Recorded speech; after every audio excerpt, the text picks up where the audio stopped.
तो मोल एक fixed number है। किसी भी एलिमेंट्री पार्टिकल का कलेक्शन कितना होना चाहिए? 6.022 इंटू 10 टू दी पावर 23। इतना क्या? इतना एटम, इतना मॉलिक्यूल, इतना आयन, इतना इलेक्ट्रॉन्स हो सकता है। एक मोल मतलब ये संख्या, ये नंबर। जैसे 1 दर्जन मतलब 12, 1 स्कोर मतलब 20, तो 1 मोल मतलब 6.022 into 10 to the power 23। Clear? Avogadro number, इसी नंबर ऑफ में इतने एटम्स ही होंगे।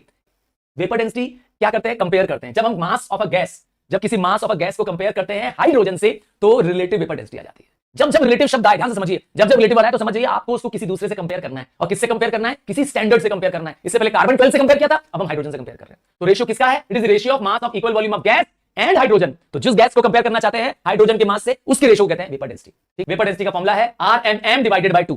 क्या मैं लिख दे रहा हूं आपके लिए? फॉर्मूला लिख दे रहा हूं, vapour density is equal to relative molecular mass divide by 2। यहां रिलेटिव मॉलिक्यूलर मास का फॉर्मूला बनाना हो तो उल्टा हो जाएगा। क्या हो जाएगा उल्टा?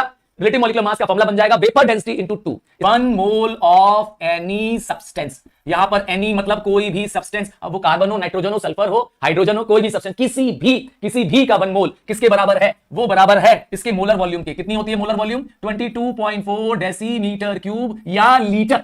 22.4 डेसीमीटर क्यूब या लीटर के बराबर है 1 mole. Number 22,400 centimetre cube. Clear है?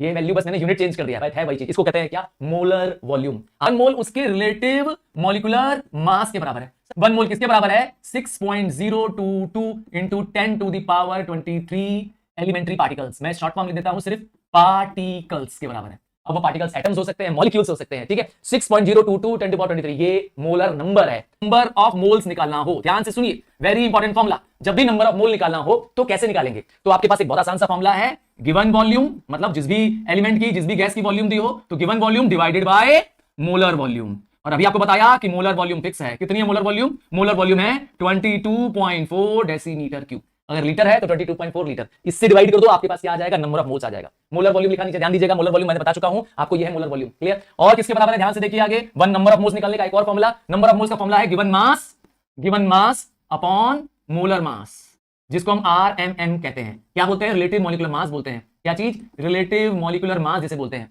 तो जो भी एलिमेंट का मास दिया हो, जो भी कंपाउंड का मास दिया, उसको ऊपर रखिए, divided by the molar mass कर दीजिए, तो आपका क्या आ जाएगा? नंबर ऑफ मोल्स आ जाएगा। 2 तरीके हो गए, 2 फॉर्मूला हो गया। आखिरी देखिए, और आखिरी क्या है? Given number of particles, given number of atoms. तो जो भी एटम्स गिवन हो वो divided by the Avogadro's number, divided by Avogadro's number, जिसे हम मोलर नंबर कह रहे हैं। क्या चीज है मोलर नंबर? मोलर नंबर है 6.022 10 टू द पावर 23। इससे डिवाइड करेंगे, उस नंबर को इससे डिवाइड करेंगे, नंबर ऑफ मोल आ जाएगा। Very important formula.